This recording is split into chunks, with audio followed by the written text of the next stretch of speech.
Welcome back. This is Your Questions, Your Money, and we are talking small business, entrepreneurialism, anything on your mind right now. Big business. Big business as well. We're taking your calls, so get on the phone and call us, 877-249-9626. You can always email us, yourmoney@foxbusiness.com. Our fabulous panel this hour, Rory Tahari, Vice Chairman of Ellie Tahari, and author of List for Life, the essential tool for getting organized and tackling tough to-dos. She's with us this whole hour. Babette is still here. Now, Babette, before we move on, say your last name so we say it right. Pep-I. Pep-I. So I was getting it right, so I'm very sorry. I'm sorry. I don't know. Pep-I. It was just, I was getting all twisted up in it. Okay, don't worry about it. No, I've got Dagan stuck with me my whole life, so it's been butchered every which way to Sunday. She is the founder and CEO of Bake Space. And George Zimmerman's here, founder and chairman of Zimmerman Advertising. And we are also now joined by Wall Street Journal fashion and retail columnist Terry Akins. And Terry is known forever. Yeah, Ellie was, I started covering the business like 20 years ago, and Ellie was one of my first sources, and also I've been wearing his clothes for like 30 years, and they work.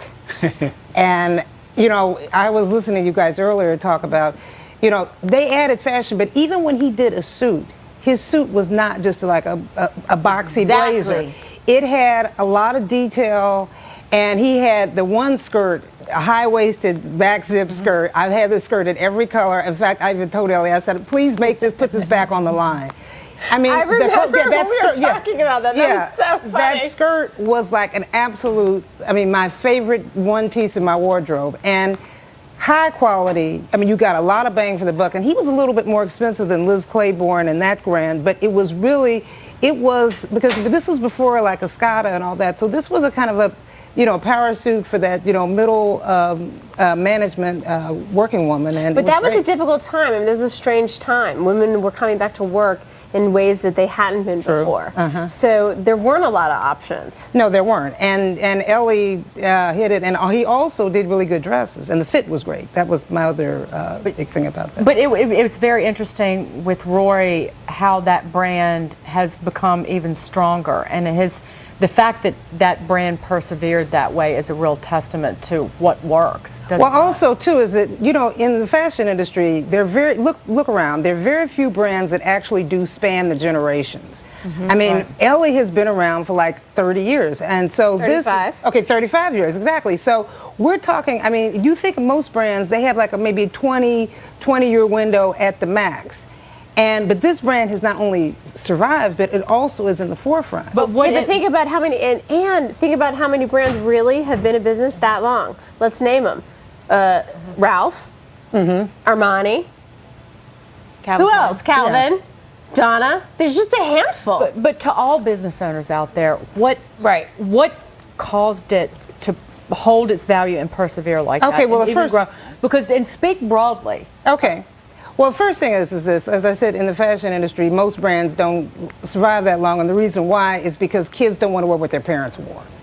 And usually the way that a fashion brand continues to hold its value is if it's able to like reinvent, you know, through a new designer, through a new approach or something to keep the brand fresh and young and new, because if not, kids don't want to wear what their parents wore. And that's why these brands have a shelf life. And then the other thing is that also just innovation. And I mean, and you see a brand like Polo, for example, which has also been around for quite a while, but look, they've taken it with rugby. I just bought a rugby skirt a week ago. Yeah, that's a way that they've made this cool. You know, they've done the double RL, the jeans, and you know, in all different areas. And they've also got one of the hottest fashion websites, PoloRalphLauren.com, which, you know, encompasses the whole lifestyle and everything else. So brands have to continue to evolve. And they've got to bring in that younger customer. And that's been the challenge of a company like an Ann Taylor, for example, because a lot of their customers are now like in their 50s. How do they then make that new? And so that's the real challenge. All right, we got to take a commercial break, even though we can talk about this fashion stuff all day. Try to take control of the love to control. On top and a two on the bottom. That was our last of Teddy Pendergrass. May he rest in peace. Passed away this past week, but what a superstar he was. We got superstars here to answer your questions on the phone. Peggy is joining us from California. Hey, Peggy, good to hear from you. Hello, ladies. Hey. I have a question for you. I actually grew up in a very small town in Oklahoma, about 300 people, and my passion is to go back there. The problem is there are no real jobs, and I would love to have a business. Recently, the little local store closed, a town population of 300, and the problem is even the local investors do not want to invest because there's no profit to be made. So I guess what I want to know is there help for these small towns to get businesses in? You know, the community just lost their own little store and have to travel about 30 miles just to do their basic shopping. Jordan, So you're basically asking for incentives, local incentives, state incentives to bring businesses back to these small communities, Peggy. That's your question, right? Yeah, that would be great. And I had also thought about if there's a program that would help the students, because, of course, if that's the only small business, is there any incentive to even have a business where the local high school students could come and get some type of job experience? Well, and maybe the question. Go ahead, Jordan. I think, you know, if you look at states incentivize businesses to come and do business in their states. What the businesses have to be careful of is that they open up and they don't have enough revenue opportunity to keep their business afloat. So I think that will probably be the problem. It isn't the problem getting the business, it's the problem of the business coming because of the business metrics in that state. Right. But maybe we talk more about, you know, if you are in one of these cities that unfortunately times are tough right now, what could you do? How do you empower yourself? How do you get work? You just got to look, you know, you worry about yourself right now. How do people like that get out there and start something, Babette? Well, you can always go online, which is nice. Yeah, that's what I was going to say. Yeah. I mean, it depends on, you know, what is her passion? Is she trying to, is it food? Is it wine? Is it, what is the product that she wants to create? Do we know that? Or that's the question she certainly needs to ask herself. I think we lost Peggy on the phone, but. No, I'm here. Oh, okay, Peggy, Yeah. answer Babette's question. No, what I would love to do, honestly, is because there's no jobs for the high school students. I mean, there was 11 kids in my graduating class, literally. But what I would love to do is have a little business where the kids could come in and get some type of job experience, because it's not about profit. You can't make profit in these small towns when there's only 300 people in the community, and they go to the larger towns, to Walmart and stuff like that. But you can make a profit from what Babette was saying, Peggy, that it sounds like you really need to focus on not the local, because you can employ local kids and still have an internet business. So that's right. That's what I can see their minds working, but that's what the panel is thinking. Right. Yeah, well, let me add something. I know that in the fashion business, for example, now you can now open a new boutique, because you can now have a boutique in anywhere as long as you have an online business. And I know we did a story in the Journal several years ago about all these boutiques in places in like Wisconsin, Seattle, and you know, if you have, I mean, obviously she's got to have some computer savvy, and maybe those young kids from high school can help her you know, do the website, really have a compelling website, and have a product that people want to buy. Because nowadays, the whole idea of selling in your community is one thing. You have to, this is just like Rory was talking about, it's a global market. It's also, I mean, the whole marketplace is your marketplace to deal with, not just your local people. So if she thinks very broadly, and you know, figures out a way to how to reach all those different consumers, then you know, you can really build a big business, and it doesn't matter where you are. And it could be any product. I mean, it doesn't matter what it is. You know, it's what does the community need? What's missing? What does their town not have that they're having to drive 30 miles away for? I think if you can tap into that, then you are servicing not only your own community, but you know, can also service other communities. And because she can't be the only community that's having that problem. Right. Having grown up in a small town myself of about 1,000 people, the few businesses that did survive were the ones that were constantly changing and morphing. With the local hardware store owner Bill Guthrie he's selling cell phones and cell phone service. That's what he shifted into just to stay in business. So it's providing a service where there is a need. Keep the calls and emails coming, everybody. 877-249-9626 or yourmoney@foxbusiness.com is the email address. And if you missed anything on today's show, you can catch a full episode of Your Questions, Your Money on Hulu.com. This is the Fox Business Network. We're up on a Saturday. We got a half hour left, so give us a call. We'll be right back. Welcome back to Your Questions, Your Money. We are here on Saturday. I'm Tracy Burns along with Dagan McDowell. Call us 877-249-9626 or email us yourmoney@foxbusiness.com. We have some fabulous people here.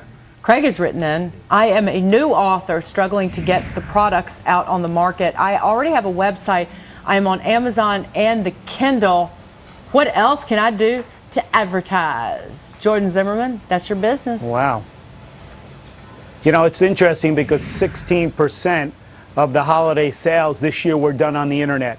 So I think that any way that he could get out there and start to build his brand exponentially on the internet, as well as, you know, getting with the Amazons and being able to negotiate with them to get on their lead page, also be able to get out there and start to build himself a brand. You know, people want to connect with authors, and I think being able to put him onto the internet himself, and I talked earlier about having a Twitter, I'm sure he needs that as well, and also his Facebook page. He needs to activate through that as well, and other social mediums where authors go to be able to exponentially connect to the audiences that are looking for the kind of book that he is publishing.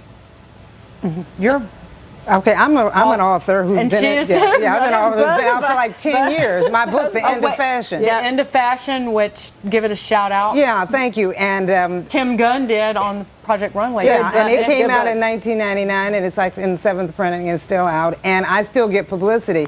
Now, I did buy the domain name. I hope he's bought the domain name for his actual book.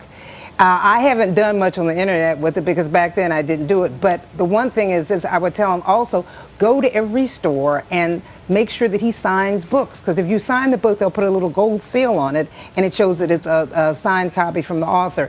Go to do every radio show, every cable TV show. Yeah, but you know what? Also, but going to the bookstores too. Also, the salespeople are more incentivized to actually sell your book because A, they're more familiar. They met you. True. They like you. They, you know, I've walked in and I've said, hey, would you mind putting it on the front table this week? Can you try it out? And they're willing to do stuff like that. And it's all about, I think, real personalization. I mean, I know we spoke, you know, they were speaking earlier about, you know, Facebook and Twitter. And, you know, I personally have not found that made a real difference for my book. But you know, obviously, you know, these are. I'm not saying don't do it. You absolutely have to do it. But you know, the way Twitter works is, you know, the only way if you really want to build a huge following is you need to tweet every hour on the hour. Yeah, well, and I mean, I don't know who has time for that or who even has anything interesting to say every hour on the hour. I mean, you know, like 2 words, Tila Tequila. I mean, that's all we need right? to know. I mean, what is that? But if he does do a lot of, like I said, TV speeches and everything, those are going to get picked up on the internet. That's also going to move his numbers up in Google searches. That's right. So that's another way. Speaking of Twitter, we got a question via Twitter. This person wrote, how often should a company update its Facebook page? And I have a real opinion on that one, actually. I think that I think one of the big problems about companies having a Facebook page is that the customer really wants to connect with a human and not a company. So for us, you know, we're lucky. We have Ellie, the designer, who is a person. So, and you know, listen, even though I run a business, I'm still a consumer. I'm still a customer. I get, you know, these blasts, these email blasts, or read, you know, the Facebook. And quite frankly, I don't really want to hear something more than once a week. I think even once a week is a lot. And if I'm going to hear from you once a week, then it needs to be really interesting, it needs to be fresh, it needs to be new, and it needs to be exciting. Otherwise, don't bother doing it. Jordan, that's part of my problem with all this. It's overkill. And isn't there a law of diminishing returns after a while? I mean, the more you bombard me, the less I pay attention. Unsubscribe. Yeah. Unsubscribe me. You can actually ask your audience and ask your fans how often they want you to communicate with them and what they're looking for you to communicate with, so you can actually build that out. I think, that she made a very good point, Rory, by what you can build and how you can build it. But I think at the same time, you got to be careful not to bombard your audience and get defection, because you don't want that either. So you're absolutely right. Babette, how often should somebody update their Facebook page, in your opinion? That's a sort of a double-edged sword, because I've seen Facebook fan pages that had 10 updates and they have 2 million followers. I think the real key with Facebook is the Facebook title, whatever your title is of your group. If it appeals to people and it's a thought of like, the sky is blue or my eyes are brown, for some reason people are really attracted to that. I don't know why, but they just are. And it also doesn't seem necessarily like a pitch or a company if it's something like my eyes are brown, because then you're connecting with people who are very similar to you. I actually have some really interesting, before we move on, I want to talk about these books. There's a website called goodreads.com. A guy named Otis runs it, a fabulous website.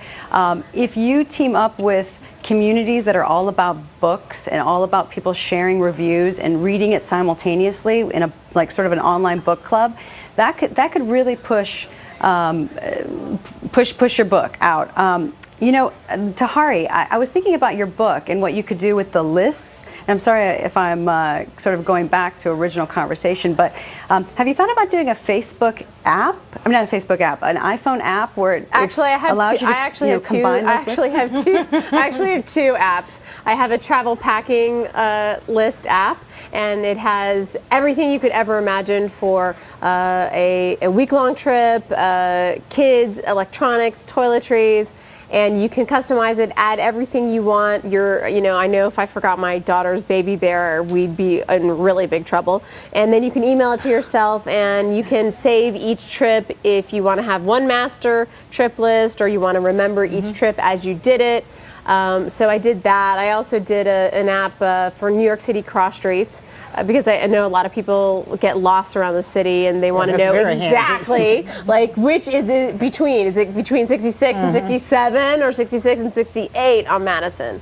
So I think iPhone apps are key, but I think that we're going to be facing a real challenge with the Droid coming out. I think I don't know how much you guys have talked about the Droid, but it's going to be real competition for the BlackBerry and the iPhone, because you're basically getting a hybrid of both. And I know people who have the iPhone and people who have the BlackBerry, and they both really wish they could be integrated, and the Droid is going to have both. So my suggestion is, I started writing these apps a year ago.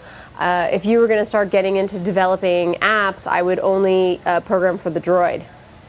Wow. We got to go. Have you thought about?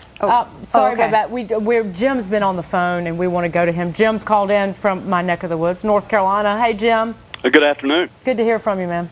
Being a business owner, what is a good plan to handle the rising cost of older and aging employees' health coverage? Ooh, that's a good one. I've also thought about maybe looking into, something more affordable like Howard Stern's asshole. Baba Booey, Baba Booey, Baba Booey, Baba Booey. All right, thank you.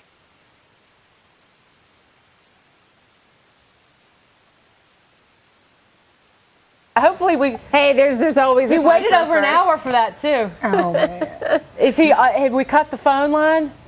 Okay, he's gone. Hey, I can think of a lot more words that would be better to delete. Better to say on. Does that mean that actually that that kind of in a weird way catapults us, doesn't it? Does it? He waited an hour to do that. All right, Babette, but I cut you off to get to that phone call. Go ahead and finish. I know that was really worthwhile. Go ahead and finish your thought. I'm quite honored. I was thinking, have you thought about for the iPhone app to push it to Facebook, so that when you complete your list, a lot of people, they have this thing of I'm a list person. When I can check off that list, there's a sense of accomplishment at the end. If you integrate it with Facebook Connect, as soon as you complete the list, you almost like a Foursquare thing or a Gowalla, it'll send a message to your Facebook wall that says they completed the list. It may be a cool way to get your branding with their social stream as well. That might be kind of a fun way to expand the iPhone app. Or let's talk about the customer. How do we keep this customer coming back in a day and age when I'm bombarded with iPhone apps and emails and Facebook hits and tweets and it's too much. It's too much. So I don't want to block it out. You don't want me to block you out. You want me to keep shopping. How do you do that? Well, I can only speak to, what we do, and I can tell you Ellie is the master of the fit. He knows how to fit a woman's body. He loves women. Listen, there was a reason he was 46 years old and never had been married. He loves women, and he loves, a very curvaceous body, and he really knows how to fit all types of women. And he spends a lot of times with the fabrics, using a lot of beautiful Italian fabrics, and getting the customer to feel modern and sexy. And that has kept the customer coming back, and I think Terry would agree that is really truly the key to Ellie's success. Yeah, well also, I mean, anytime a brand satisfies you and continues to do so, you'll keep coming back, whatever it is. And, this is an example of a brand that has stayed current, has stayed modern, has moved with the customer, brought in younger customers, and you're still getting the same fit, and you're getting a value. And, I mean, I think that's a big deal in fashion, because the thing is, it's gotten so disposable. I mean, if you think of H&M and Target and these places where these clothes are come and go, and people are most people are satisfied with that. And so how do you keep people coming back, and especially for the high-end brands? And, it really involves, giving them something unique. And it's got to be new and novel. I mean, we see all that what's happening in technology, the same thing in fashion. Right. It's got to be something you don't have. We got a little bit more time, so call us. But if you're going to Baba Booey us, I'm going to hunt you down and hurt you. Don't you dare do it. 877-249-9626 or yourmoney@foxbusiness.com. And Tracy's known me over a decade. She knows I'll do it too. Doggone it. She knows how to use yard tools. You're watching Fox Business. Stay with us. We'll be right back.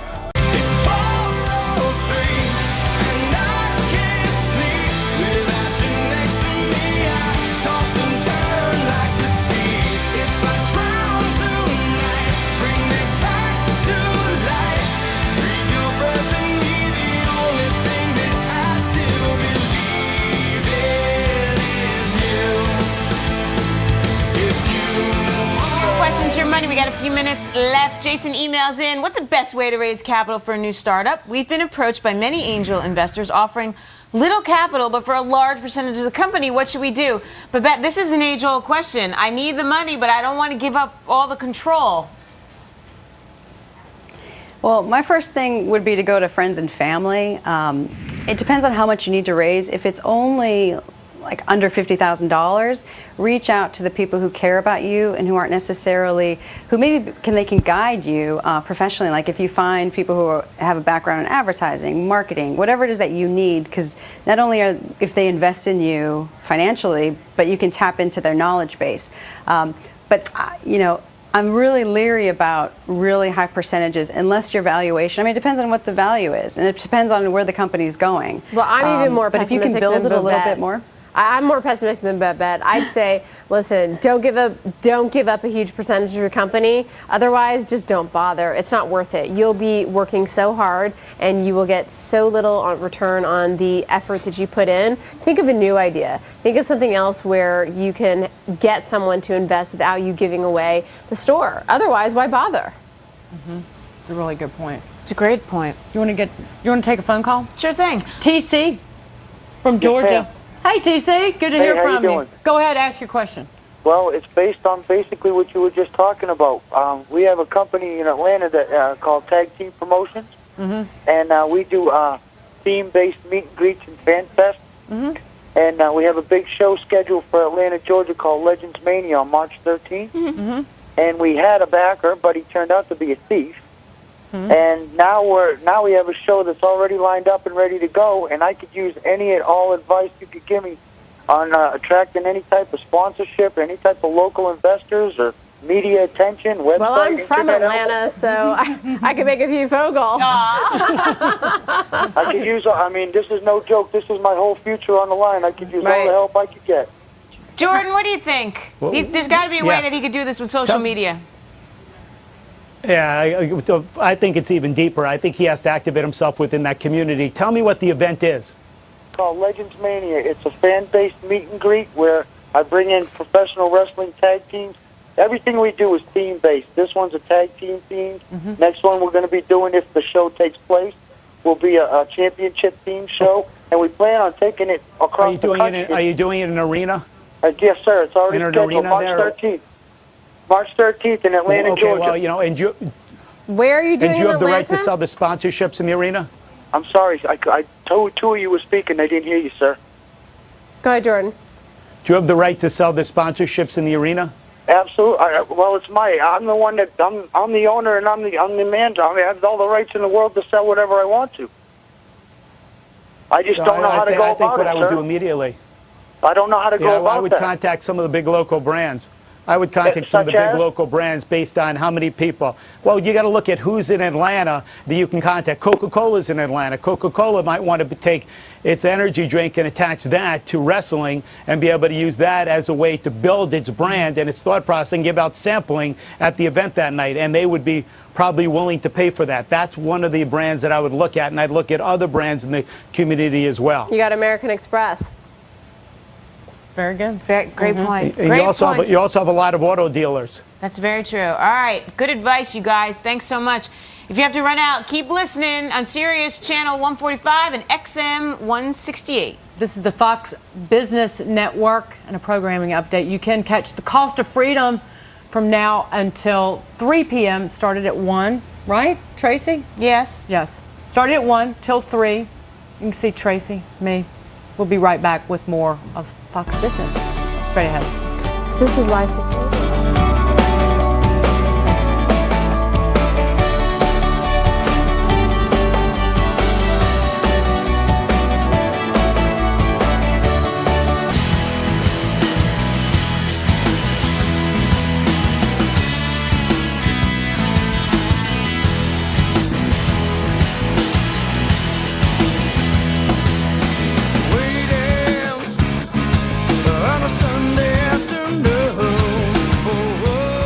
Welcome back to Your Questions, Your Money. We got 8 minutes left. Jason, That's the second East STP song we've had on. Stone Temple Pilot. are you good with that? Yeah, I'm good with that. Oh, good. We're going to take an email. Jason emails in, I just moved to a new city and want to start a business here. How do I find out what businesses are in demand so I can be a success? That's a great question. Babette, how do you figure out where there's a need? Well, if you just move to the community, I would sort of live in the community for a little while and almost see what your reaction is to when you're walking around. Like, are you looking for something? Do you not find it? I went to the grocery store recently and I was going to look up some recipes.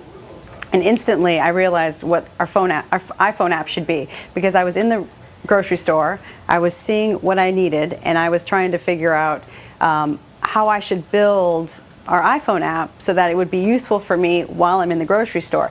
Unless you walk around, talk to people, see what your community has to offer or what it doesn't, you're going in blind. So I would definitely do some market research. Well, Jordan, what businesses are hot right now? About a year and a half ago, I would have told you the coffee business is hot, especially in some small towns. But I think other businesses that we're looking at right now that are hot is based on the community and the lifestyle of that community. So I think Babette had some very good points. Get familiar with the community, talk to the people who live in the community, and spend a month or two just getting to know it so you can assess it, so you can make sure you make the right investment. How do you know where there's a need in the fashion world? How do you know where there's up and coming stars and whether or not they're going to make it?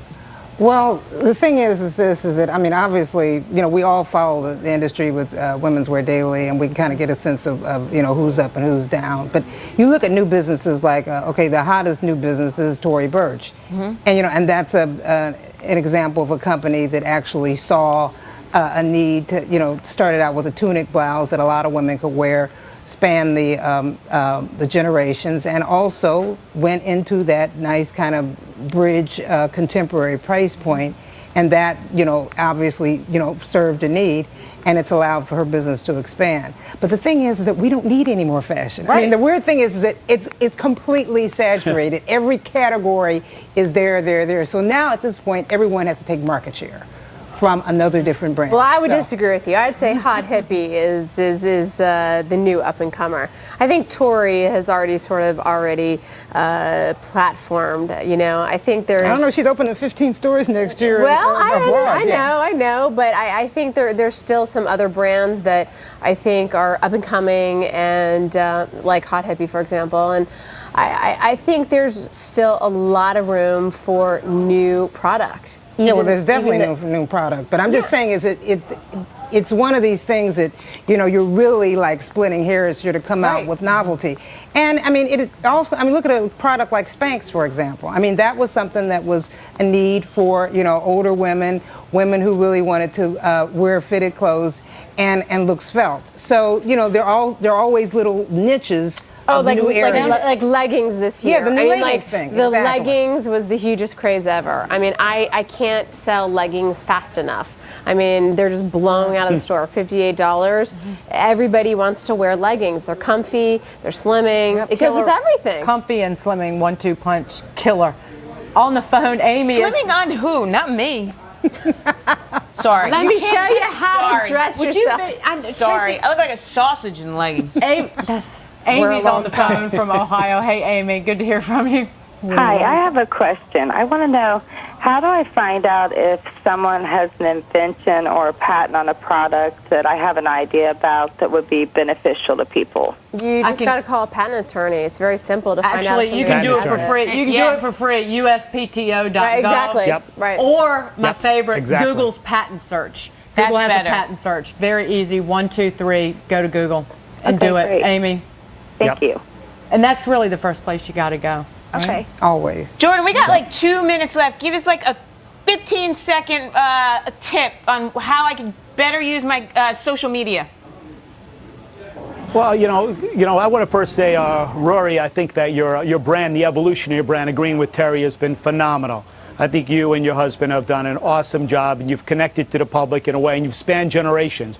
On the social world, I think the social world today is getting more defined every day, as we see. And you could see in the social world what's happening with Twitters and with tweets and with your Facebook page and your fan pages. I think as you connect everything and you activate your website today, I think your website can do huge business. So I say, open up your minds, be innovative, and think outside the box, because the potential is unlimited. Babette, quickly, some final thoughts from you.